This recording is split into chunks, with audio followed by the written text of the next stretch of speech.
Widow's Bay was really good and actually a breath of fresh air. Now, I didn't have insanely high expectations going into it because I haven't really liked a horror TV show since probably, honestly, Hill House. Hill House was really good, and that was a while ago. And keep in mind, I also haven't watched too many of them, but I did watch some. But Widow's Bay, yes, an absolute breath of fresh air. That show was really good, astoundingly good, and funny. Like, I couldn't believe how funny it was. Like, I was just audibly laughing, which I really don't do. I'm like, but I was like, stuff like that. It was a really good show. So, not to get into any spoilers or anything, but it does take place on an island. Island horror shows are pretty cool. I've been looking at other ones now. I'm going to start one tonight, probably. But it takes place on this island called Widow's Bay. And this island has, it's not the biggest island. It's not like Hawaii or anything, but it's a decent-sized island. But the island has sort of a curse on it. And you follow this main characters.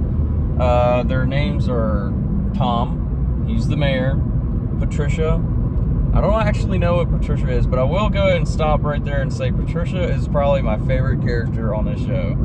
She's very quirky, very weird, survived an encounter, to say the least, and she's really a realistic person to be on that island. Even realistic to the point where, this is something else I really appreciate about this show. When there's scenes with just Patricia at her house, like in typical shows, they'll have people wearing very fancy shirts and underwear and pajamas and stuff. Patricia was wearing a big t-shirt and shorts. That's more realistic. I just appreciate the small details in this show, if that makes any sense. The small details in this show matter to me because small details matter to me in general. Now, Patricia's probably my favorite character. But the whole entire story, and I will say this, the only con I have with this show is the ending.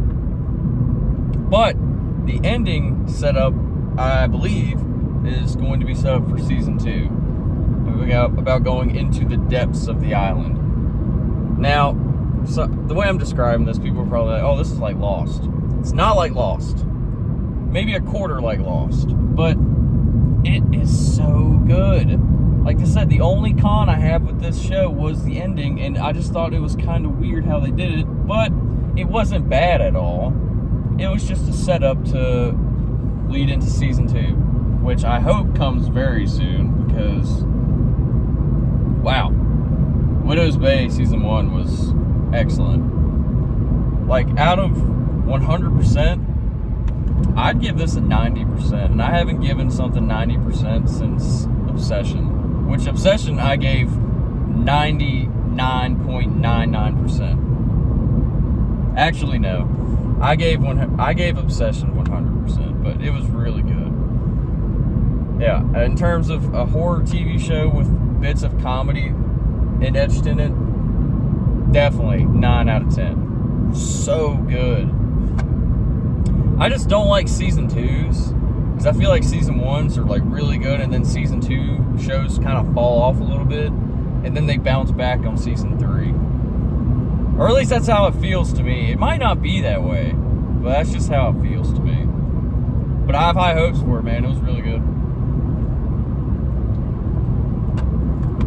Now, when I tell you that you should go watch Widow's Bay, I mean it. It's on Apple TV. Get yourself a subscription. Honestly, I didn't think Apple TV could come out with such huge bangers. But they have been hitting the ball home run here lately, especially with Widow's Bay. I love it. think it's really good. I highly suggest you guys should watch it. Now that I've gotten my Widow's Bay stuff out of the way, I want to talk about this other new show I'm watching. It is also based on an island, and I watched episode 1 last night. And, oh my gosh, I can't even remember what it was called. But it has the same actors and actresses that were in Hill House. And it's a show by Mike Flanagan. Oh my gosh, you're going to be in the comment section and be like, oh, that's not it. And then I'm going to get to work and Google it and be like, I wish I would have just remembered the name, but whatever. But it's also based on an island. And I watched episode 1 last night.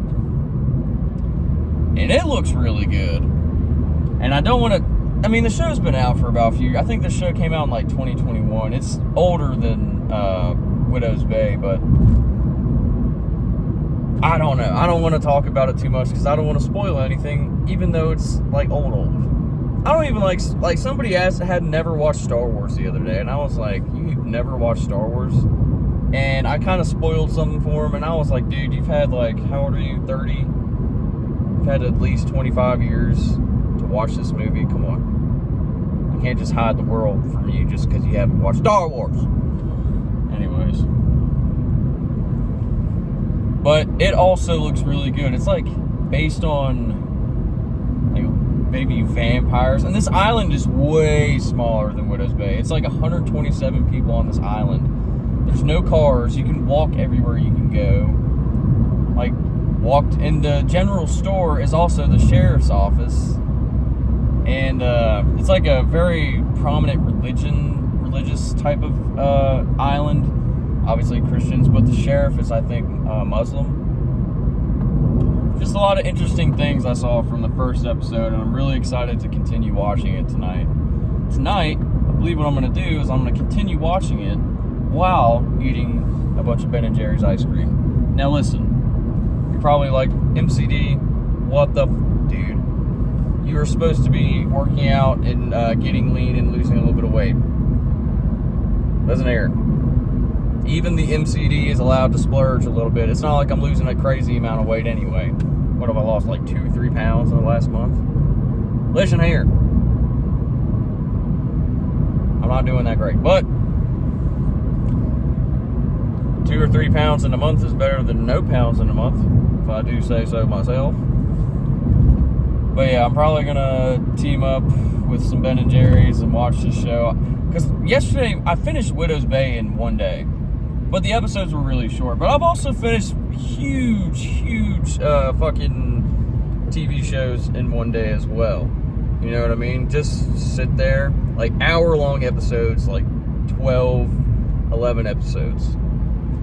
I can finish that in a day. But that's a whole entire other can of worms. But yes, Widow's Bay was really good. I could not recommend it anymore. I've been yapping about it for a while. I'm going to end the video here in a second, but I do want to add one more thing. If you're going to watch Widow's Bay, be ready to actually be scared. And I was saying earlier, like, yes, it's a horror show, but also it's funny. It somehow combines horror and funny very well. Like, when it's scary, like, it's scary. Like, it does a really good job. But when it's funny, it's really funny. And it just, everything that it needed to knock off, it did exceptionally well. And like I said, I could not be more pleased with it. But yeah, I think it's about, I'm trying to think if there's anything else I want to say about it to convince people to watch it. I mean, other than me being like, please go watch it. Please go watch it. I mean, I want somebody to watch it, come back to this video, tell me what they think, and then I can get back in the comment section and talk about the show again. Because I kind of wish it wasn't over. The episodes were so short. And it's crazy how they made something so good out of this cursed island, and they made it something so good out of such short episodes. That just goes to show you that people are capable of making good horror and good horror comedy films and shows. You just need the right people for it. Like, a lot of these YouTubers right now are making awesome, awesome horror movies. And while big budget studios are just dropping the ball every freaking time here lately. But these YouTubers, they're not puppets, if that's the right word. They know how to make good horror movies and horror shows. A YouTuber didn't make Widow's Bay, so I'm not sure why I'm on that tangent right now, but that's something else for another video. Watch Widow's Bay. I love you guys. Peace.